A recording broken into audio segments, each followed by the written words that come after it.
Saludos, queridos estudiantes. Estaremos con ustedes el profesor Juan Chávez Amaro y la que les habla, la profesora Saily Sosa Pérez.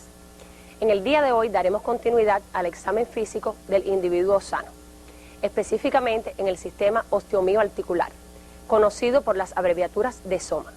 Al igual que en el resto del cuerpo, se utilizarán las maniobras básicas del examen físico: inspección y palpación, fundamentalmente, y percusión y auscultación aisladamente. Antes de recibir al paciente, debemos haber creado las condiciones adecuadas en la consulta, que incluyen una buena iluminación, la disponibilidad de silla, camillas, sábanas, cuidando además del orden y la limpieza del local.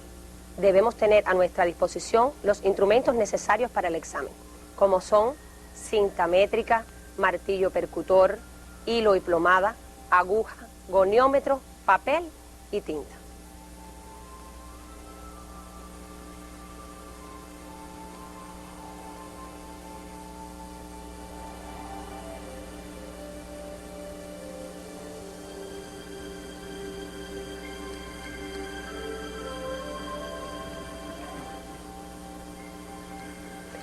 A la entrada del paciente a la consulta, descarte cualquier anormalidad a la inspección general: la marcha, la postura de pie, el saludo y el modo de sentarse, así como los movimientos al hablar durante la entrevista.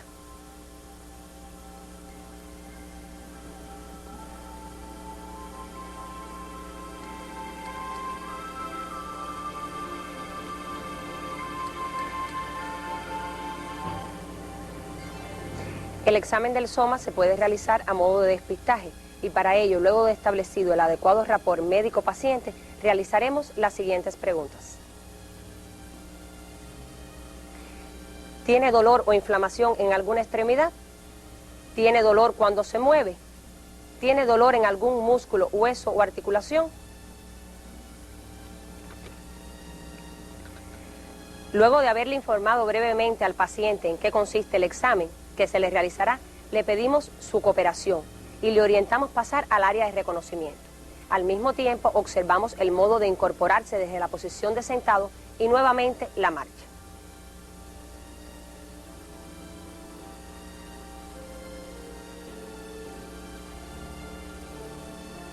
Al pasar al área de reconocimiento, se tendrá especial cuidado con la privacidad del paciente. Respetando los principios de la ética médica, se le pedirá al paciente quedarse desprovisto de los zapatos y la ropa, o con el mínimo de esta última. Al mismo tiempo estaremos observando los movimientos al manipular el calzado y las prendas de vestir, para así descartar limitaciones durante estos.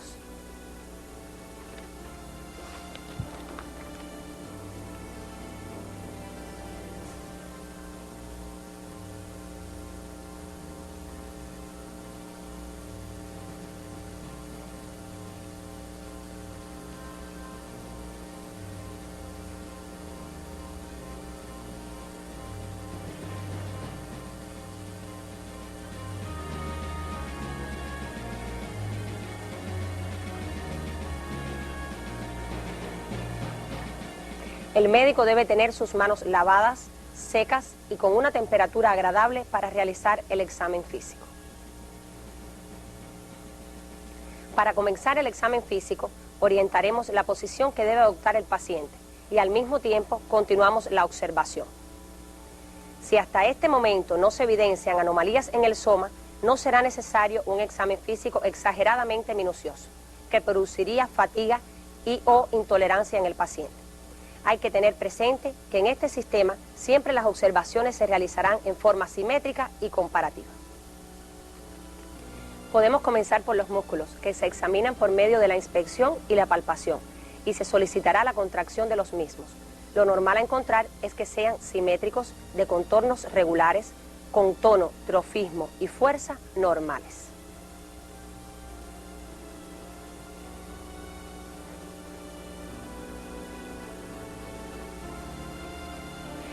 Para medir el trofismo nos podemos apoyar en la medición mediante una cinta métrica. Se tomarán como referencia las eminencias óseas. Así encontraremos la zona donde se realizará la medición. Por ejemplo, se tomará como punto de referencia la tuberosidad superior de la tibia derecha y de ahí marcamos distalmente hasta 10 centímetros de la pierna derecha, donde realizaremos la medición de la circunferencia de la pierna. Después realizaremos la misma maniobra en la pierna izquierda y así poder comparar el trofismo del gemelo derecho e izquierdo.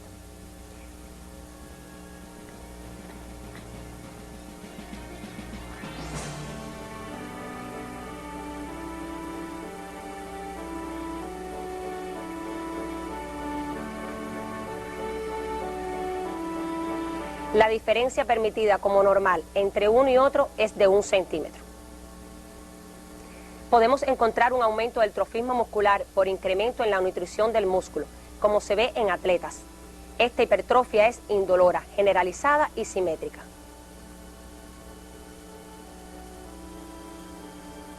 Para examinar el tono, palparemos las masas musculares de forma unilateral y después comparativamente. El examinador puede utilizar sus propios músculos para darse cuenta del tono muscular normal.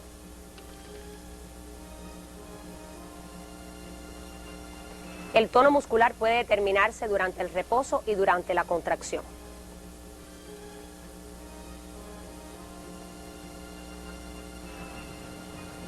La fuerza muscular se examinará indicándole al paciente hacer movimientos activos, eliminando la gravedad. Y también en contra de la gravedad, comparando uno y otro hemicuerpo. Además, se deben orientar movimientos contra resistencia en cada una de las extremidades, tanto superiores como inferiores, tratando de examinar la fuerza de los músculos, tanto de los proximales como de los distales. La fuerza muscular es medible siendo de utilidad para realizar la valoración del estado de normalidad del soma y del sistema nervioso. Podemos utilizar la siguiente clasificación. 0 será la ausencia de contracción muscular visible o palpable, aunque el individuo está intentando contraer el músculo. 1. Aumento del tono muscular, sin desplazamiento articular, lo que representa aproximadamente un 10% de la fuerza muscular. 2. Desplazamiento eliminando la gravedad, lo que representa aproximadamente un 25% de la fuerza muscular.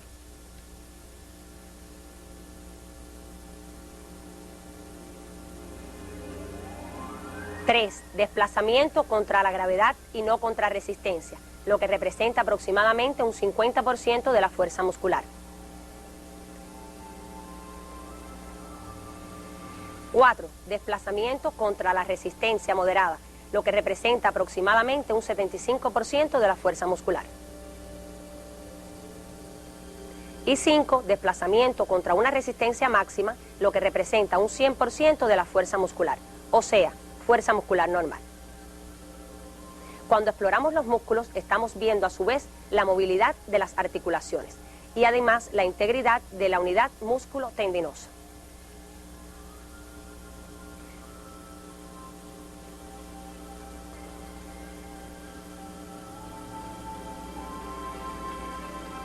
Los huesos se examinarán mediante la inspección, la palpación y solicitando movimientos activos del cuerpo, observando si hay limitación a los mismos.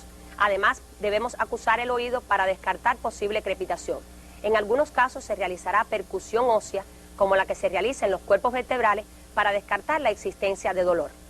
Lo normal a encontrar es que la forma y el eje longitudinal estén normales, que no exista tumefacción ni aumento de volumen de las partes blandas, y que la coloración de la piel que los recubre sea normal. Además, deben ser resistentes y estables al intentar deformarlos. Esta maniobra no debe provocar dolor, ni deben existir depresiones ni deformidad espontánea. Se medirá la longitud de las extremidades guiándose por las eminencias óseas. Esto se realiza de forma comparativa, descartándose asimetría. Ahora abordaremos las articulaciones y estructuras periarticulares, en las cuales lo normal es encontrar el arco de movilidad activo y pasivo normales. Primero se verán en conjunto.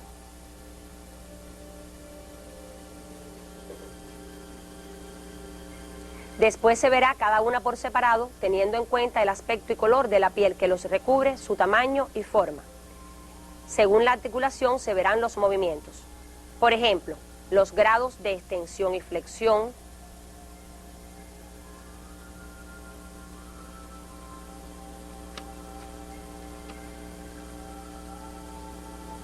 también los movimientos de aducción y abducción, debemos ser capaces de determinar la posible pérdida de las depresiones normales y cambios del trofismo de los músculos periarticulares.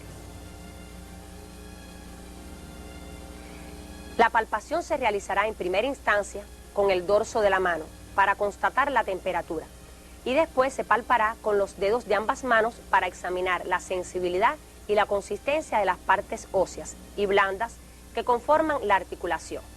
También debemos descartar la presencia de crepitación palpable y o audible.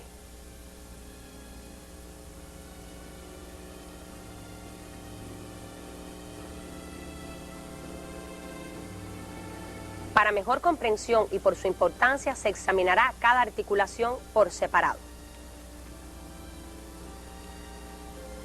Comenzaremos explorando las articulaciones axiales, la columna vertebral, que está caracterizada por la alternancia de elementos sólidos, que son las vértebras, y elementos elásticos, que son los discos. Dentro de sus funciones está la de cubierta protectora de la médula espinal. Además, es eje de los movimientos del tronco y mástil de sustentación del torso, la cabeza y la cintura escapular. Estas articulaciones realizan movimientos de flexoextensión en sentido sagital, inflexiones laterales y rotaciones, y en algunos casos circunducción.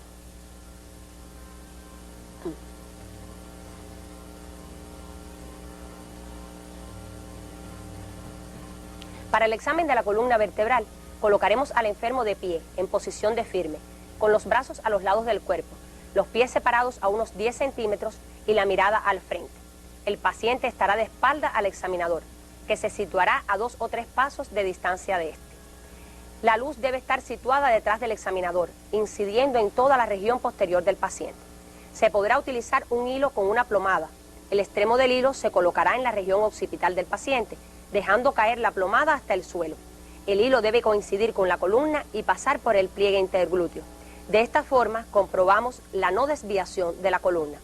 Se observará si los hombros están a la misma altura y si existe simetría de las escápulas. Con las manos apoyadas en las crestas ilíacas hay que comprobar si éstas están a la misma altura. También debe comprobarse que los pliegues glúteos se encuentren a un mismo nivel.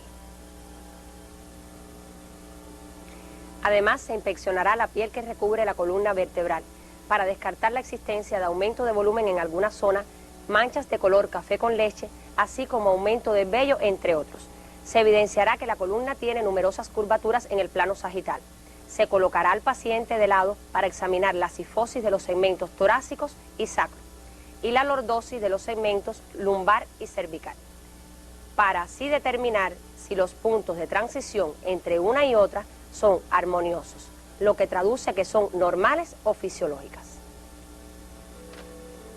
La palpación se realizará de todas las apófisis espinosas de las vértebras, con los dedos índice y pulgar en forma de pinza, moviéndolo hacia los lados, descartando la existencia de dolor. También se realizará compresión en los puntos situados entre las apófisis espinosas a unos 2 centímetros a cada lado de la línea media, que son los puntos de emergencia de las raíces nerviosas. Dicha palpación será indolora. Posteriormente se palparán los músculos paravertebrales determinando su tono. Por último, se realizarán los movimientos pasivos de la columna: flexión, extensión, inclinación lateral izquierda y derecha, entre otros. Aquí tomamos como ejemplo la columna cervical. Se pueden percutir las vértebras en sus apófisis espinosas para así descartar la existencia de dolor. Esta técnica debe realizarse con el paciente relajado, en decúbito prono, sentado o de pie. Durante el movimiento se puede palpar y acusar el oído para descartar la existencia de crepitación palpable o audible. El examen de la columna se realiza por segmentos. En la columna cervical, la inspección se realizará con el enfermo sentado para descartar deformidades, debiéndose encontrar la lordosis fisiológica. Se realiza la palpación como se explicó anteriormente. Además, se llevará a cabo la movilización pasiva de la cabeza en sentido antero-posterior y lateral. Se orientarán movimientos de rotación activa, que lo normal es hasta 70 grados, y circunducción. Ninguno de los movimientos provocará dolor ni crepitación palpable o audible. Debemos realizar la maniobra de compresión del vértice del cráneo en sentido vertical, la que debe ser indolora. Para explorar los movimientos y la fuerza muscular de la columna cervical, explore la flexión y extensión del cuello, pidiéndole a la persona que pegue la barbilla al pecho y después que tire la cabeza hacia atrás. La flexión normal será de 45 grados y la extensión de 55 grados, tomando como 0 grados la vertical que pasa por la oreja y el hombro. Explore la fuerza muscular pidiéndole al paciente que repita los movimientos, mientras el examinador presiona su mano sobre la frente, oponiéndose a la anteflexión, y contra el occipucio, oponiéndose a la extensión. Explore la rotación de la columna cervical pidiéndole a la persona que gire la cabeza hacia el hombro derecho e izquierdo respectivamente, mientras mantiene los hombros estacionarios. La rotación normal es de 70 grados a cada lado de la línea media. Aplique resistencia con la mano sobre los temporales y pida al paciente que repita los movimientos para evaluar la fuerza muscular.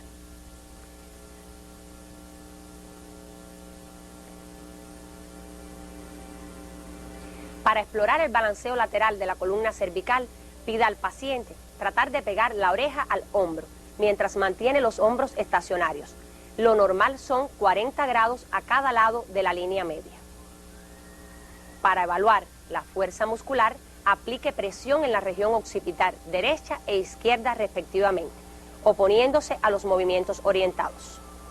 Columna dorsal. Se hará la inspección constatándose la existencia de la cifosis fisiológica, pudiéndose realizar la observación por detrás del paciente. Se le orienta la flexión anterior y, situado el observador por detrás, comprobará la simetría de las escápulas. Si el observador se sitúa lateralmente durante dicha flexión, se observará la incurvación redondeada normal. Se realizará la palpación como ya explicamos con anterioridad. En la columna dorsal podemos practicar también la percusión de las apófisis espinosas con el dedo medio, descartando así la existencia de dolor. Para comprobar la normalidad de las articulaciones costovertebrales y costotransversas, se medirá el perímetro torácico, situando la cinta métrica a la altura de los pezones en el varón y de los surcos submamarios en la mujer. Se toma en consideración la diferencia entre los valores obtenidos en inspiración y expiración máximas. Esta medida suele superar los 4 centímetros. Si bien es cierto que puede variar con la edad, el sexo y la constitución, pero nunca debe ser inferior a 2,5 centímetros para considerarse normal. La columna lumbosacra se inspeccionará en posición lateral, comprobando la existencia de la lordosis fisiológica. Al ordenar la flexión del tronco sin doblar las rodillas, normalmente se borra la lordosis lumbar y aparece una cifosis. También se ordenará hacer movimientos laterales del tronco y de extensión, aunque esta última es muy limitada, incluso en individuos normales.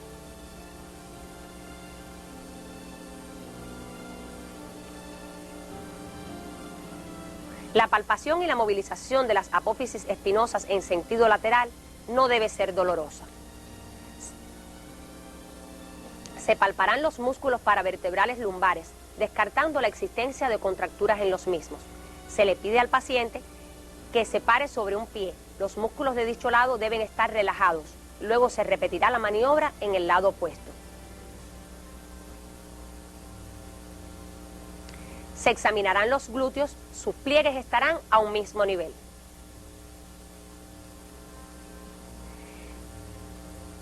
Se deberán palpar las masas glúteas para comprobar su tono, primero relajado y después pida al paciente que las contraiga fuertemente y repita la palpación.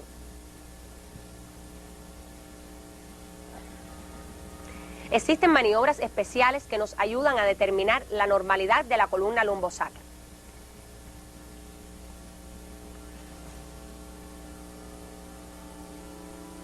Maniobra de Dejerín.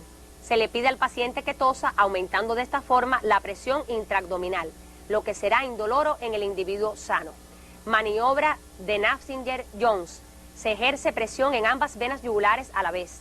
En el individuo normal no debe producirse dolor lumbar. Maniobra de Neri 1. Con el paciente sentado se le flexiona la cabeza, lo que no debe producir dolor lumbar en el paciente sano. Maniobra de Neri 2. Si con la maniobra anterior no se evidencia dolor, se le mantiene la cabeza en posición de flexión y se practica la extensión de las piernas, lo que será indoloro en el paciente sin enfermedad de la columna lumbar. Maniobra de la Segue. El paciente es colocado en decúbito supino. Se le ordena levantar la pierna extendida y no se debe producir dolor antes de formar un ángulo de 45 grados con el plano horizontal. Maniobra de Baragar. Si la anterior maniobra provocó dolor antes de llegar a los 45 grados, se ha de descender la pierna hasta un punto inmediato inferior y manteniéndola extendida, se practicará la dorsiflexión forzada del pie, que en el individuo normal no debe producir dolor. Para el examen de la columna, el médico deberá examinar la sensibilidad superficial dolorosa, así como los reflejos cutáneo-mucosos y osteotendinosos, lo que se estudiará en detalles en la teleclase del sistema nervioso. Para explorar el espacio articular L4, L5, se le orientará al paciente a mantenerse de pie sobre los talones, elevando la punta de los pies.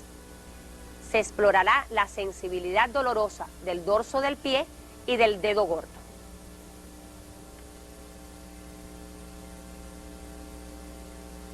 Se examinará la fuerza muscular oponiéndose a los movimientos de dorsiflexión del pie y extensión del dedo gordo contra resistencia.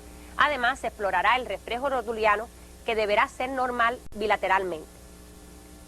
Para explorar el espacio articular L5-S1, se orientará al paciente a pararse en la punta de los pies, lo que podrá realizar sin dificultad. La sensibilidad del talón y el borde externo del pie, así como la de los 3 últimos dedos del pie, será normal. Para corroborar la integridad de dicho espacio articular, se examina además el reflejo aquiliano, que deberá ser normal. Las articulaciones sacroiliacas están dotadas de escasa movilidad. Son articulaciones profundas, por lo que la inspección aporta muy pocos datos. Dicha articulación se explorará buscando el punto que se encuentra a nivel del segundo agujero sacro, situado inmediatamente por debajo de la espina ilíaca postero superior, conocido por el punto de Rotés, Querol, Forestier y Jacqueline, que no debe ser doloroso en el paciente sano. Otras maniobras para la exploración de esta articulación son la maniobra de Boltzmann, en la que se sitúa al paciente en decúbito supino sobre la camilla y efectuamos una separación forzada de ambas espinas ilíacas anteriores, lo que logra una tracción sobre los ligamentos sacroiliacos anteriores. Esta no debe doler. También la maniobra de Eriche, en la que el paciente en decúbito supino se le realiza aproximación forzada de ambas espinas ilíacas anterosuperiores, lo que produce tracción de los ligamentos sacroiliacos posteriores, maniobra que debe ser indolora. Para la maniobra de Lewin, se coloca al paciente en decúbito lateral, se comprime el hueso ilíaco contra el plano duro de la camilla, lo que no debe provocarle dolor. Para la maniobra de Menel, se coloca al paciente en decúbito lateral, la pierna superior en extensión y la inferior en flexión. Se practica movimiento brusco forzado del hueso ilíaco hacia adelante con una mano y de la parrilla costal hacia atrás con la otra. Esto no será doloroso. Se estará explorando la articulación sacroiliaca que queda hacia arriba, luego la contralateral. Hay 2 maniobras de cadera que también movilizan la articulación sacroiliaca. Primero veremos la maniobra de extensión de la cadera con el paciente en decúbito prono. Se le flexionará la rodilla del lado a explorar en 90 grados con una de las manos del explorador. La otra se situará en el sacro para mantenerlo fijo. Una vez hecho esto, se hará hiperextensión forzada del muslo sobre la pelvis. Esto se hará realmente dolor. En segundo lugar, veremos la maniobra de flexión de la cadera. Se situará el paciente en decúbito supino. El explorador realizará la triple flexión del miembro inferior derecho, apoyando sus manos una en cada rodilla. Posteriormente se examinará el lado contrario. El paciente sano no aquejará dolor.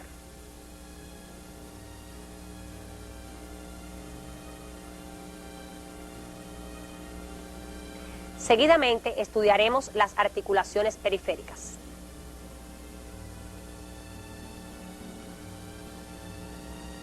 Comenzamos por las articulaciones temporomandibulares. En ellas se hará la inspección observando la movilidad de ambas durante el habla del paciente.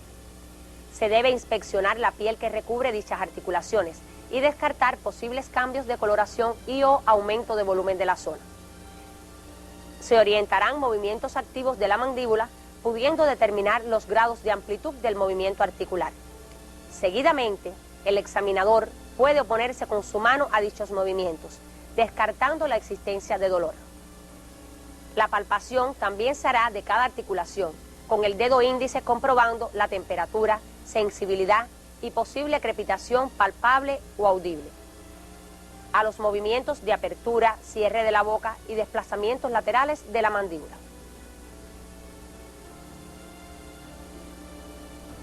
Estudiaremos las articulaciones de las extremidades superiores, comenzando por la escapulohumeral, que es la articulación más móvil del cuerpo.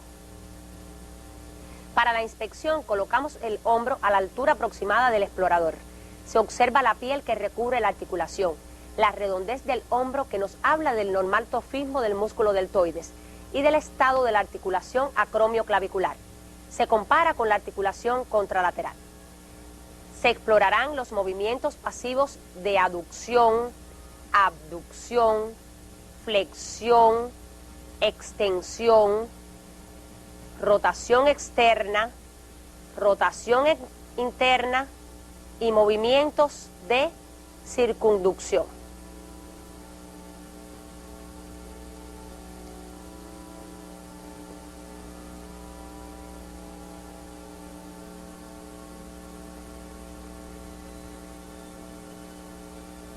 En la palpación comprobamos la temperatura, la consistencia de las partes blandas y también descartamos la existencia de crujidos palpables y o audibles durante los movimientos.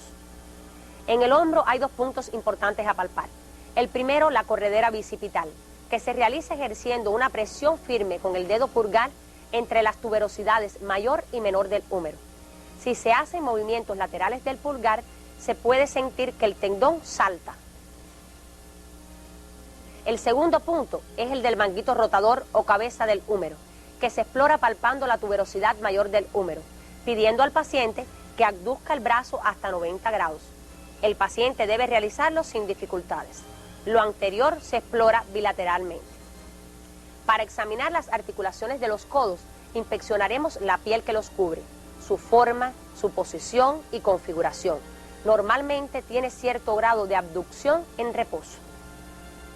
Se exploran los movimientos activos y pasivos de la articulación, la flexión hasta 33 grados y la extensión que será de 180 grados.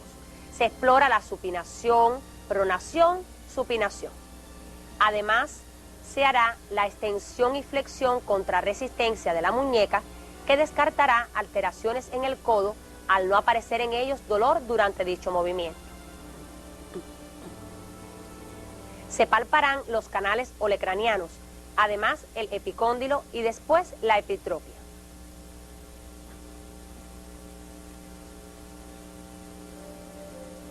Además, la interlínea húmero-radial, ninguna de estas zonas palpadas serán dolorosas. Durante los movimientos del codo no existirá crepitación palpable ni audible. Examinaremos las muñecas, que a la inspección tendrán una configuración normal, la piel que las recubre, y se descartan tumefacción y aumento de volumen. Se palpará la muñeca comprobándose la temperatura y la disposición de las estructuras normales. Se descartan así aumento de volumen y crepitación a los movimientos. Se deben explorar los movimientos de dicha articulación, activos, pasivos y contrarresistencia. Podemos comenzar con la flexión, extensión, luego aducción, abducción, supinación y pronación. Debemos examinar las manos. Se ve el aspecto de la piel que las recubre, tanto en el dorso como en la palma, donde las eminencias tenar e hipotenar tienen trofismo normal. En la palma de la mano se descarta tumefacción, retracción y aumento de volumen. Se inspeccionarán las articulaciones interfalángicas proximales y distales, la disposición y configuración de los dedos. Se realizará la palpación de la mano, comprobando la temperatura, el trofismo muscular y palpando las partes blandas y las articulaciones.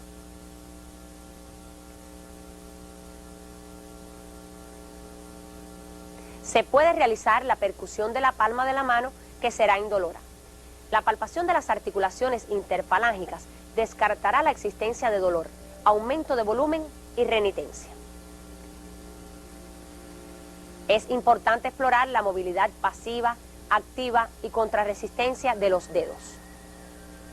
Podemos comenzar con la flexión activa y contrarresistencia, aducción y abducción activa y contrarresistencia.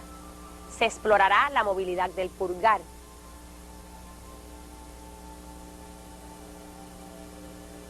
Para examinar la articulación de la cadera, es importante observar la marcha y además la estación de pie del paciente. El signo de Trendelenburg será negativo, ya que estando el individuo de pie y el observador situado por detrás, el pliegue glúteo de la pierna que se flexiona en el aire no descenderá por debajo de la línea imaginaria que pasa por los pliegues glúteos y paralela al suelo. En la inspección también se verá la posición de los miembros inferiores en el decúbito supino, descartando asimetría y rotaciones de los mismos. La inspección de esta articulación está limitada en parte por los tejidos blandos que la rodean. A la palpación se buscará el trocánter mayor, en el que se hará presión siendo indoloro. En segundo lugar, se hará palpación en el triángulo de Scarpa, donde la articulación es más superficial. La movilidad activa de dicha articulación nos dará una idea de la amplitud de dicho movimiento. Con el paciente en decúbito supino, exploramos los movimientos pasivos como los de flexión, rotación externa, rotación interna, abducción. La rotación externa se confirma con la maniobra de Favere.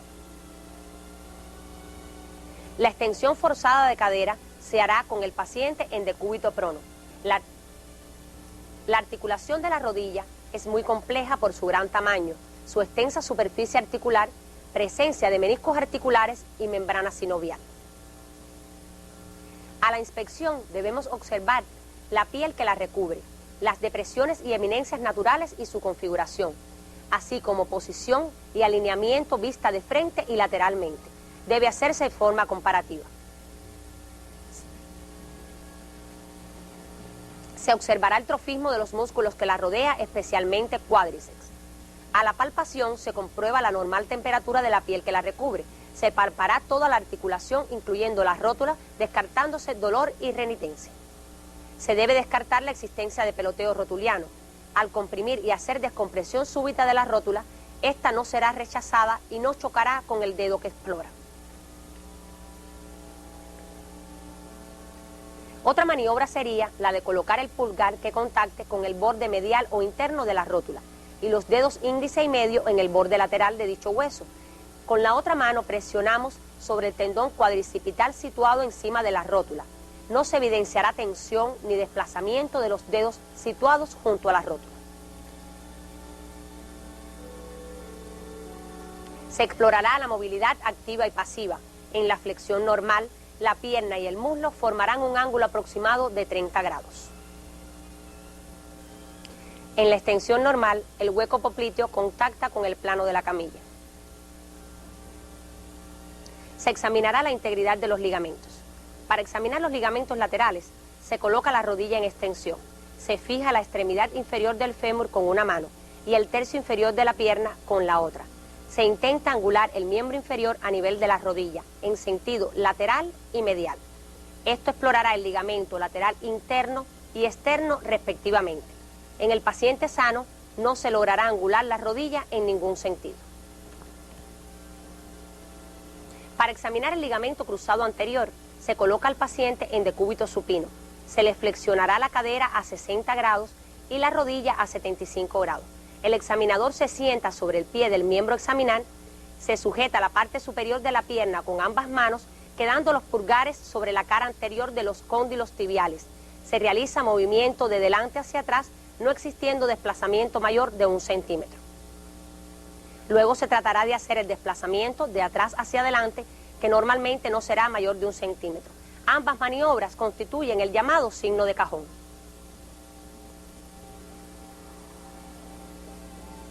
Para probar la integridad del menisco interno, se coloca la rodilla en discreta flexión, comprimiendo la interlínea interna al mismo tiempo que se practica aducción de la pierna.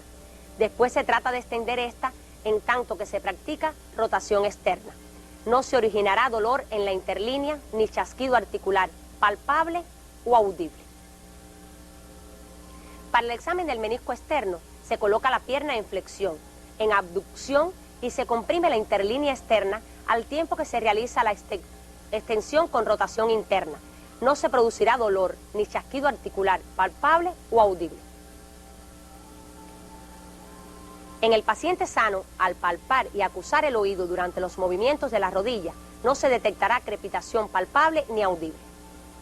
El examen del tobillo se comienza con la inspección de la marcha del paciente. Se examinará con el individuo en la estación de pie, se observa la piel, la correcta configuración, descartándose borramiento de las eminencias normales y la existencia de aumento de volumen. El tendón de Aquiles y el borde posterior del talón están alineados en vertical. Al realizar la palpación se comprueba la temperatura, se palpan los malleolos y las regiones retromaleolares.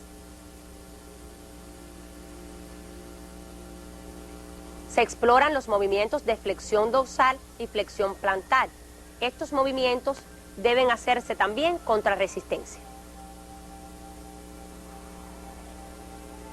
El pie a la inspección se examinará con el paciente parado sobre un plano duro.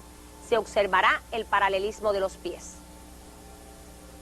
El pie debe tener un arco longitudinal interno de altura normal. Se puede realizar el plantigrama del paciente.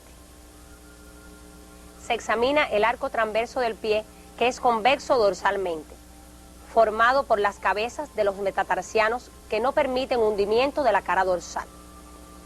A la palpación se descartarán puntos dolorosos, aumento de volumen y aumento de la temperatura. Se verá la movilidad activa y pasiva comenzando por la pronación, supinación, aducción, abducción. El examen físico de los dedos de los pies se comenzará con la inspección de la piel que los recubre. Se examinarán las articulaciones metatarsofalángicas, descartando aumento de volumen de las mismas, desviaciones de los dedos y cambio en su coloración. Se palparán chequeando la temperatura, descartando dolor, aumento de volumen y renitencia. Se verifica la existencia de movilidad normal de los dedos como son ligera abducción, ligera aducción, flexión plantar y flexión dorsal, que será menos amplia que la anterior. Estos movimientos se pueden explorar contra resistencia. Como hemos podido comprobar, los movimientos articulares en el individuo sano no producen dolor. Al concluir el examen físico, le informaremos al paciente de los resultados del mismo. Además, le agradeceremos la cooperación brindada durante el mismo y lo despediremos. El examen del soma, el médico debe saberlo expresar oral o escrito, que en el caso del paciente sano pudiera ser como aparece en la pantalla.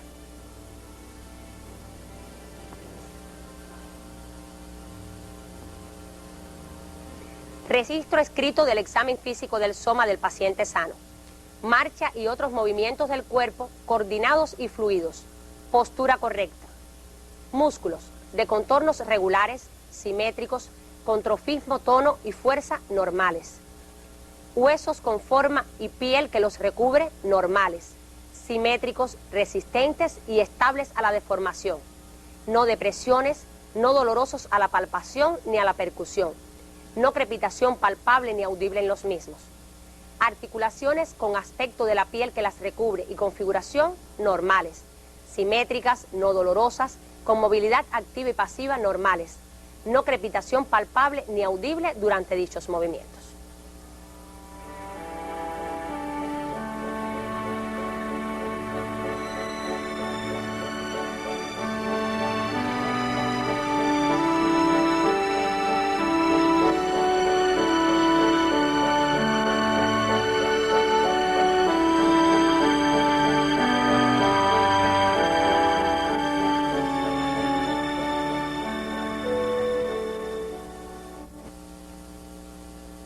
Esperamos que les haya sido útil nuestra teleclase.